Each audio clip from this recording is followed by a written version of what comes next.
0.500 feet cube, and our AC per hour is 1.5 hours. So we're going to solve for CFM. So we have a formula of CFM is equals to volume times AC per hour over 60. So we're going to plug in, we have a 225,000 times 1.5 over 60, which is equals to 5,625 CFM.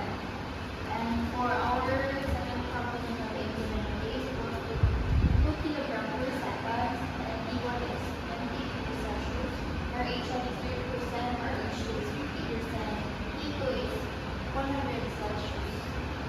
So we're going to solve for TE2. So we have a H2 is equals to H1 plus W1 minus W2 times H3. So we're going to plug in, based on our cyclometric chart, so we're going to plug in 21.2 plus 0.0070 minus 0.0044 times 419. So we have a H of 2.415 kilos per gram.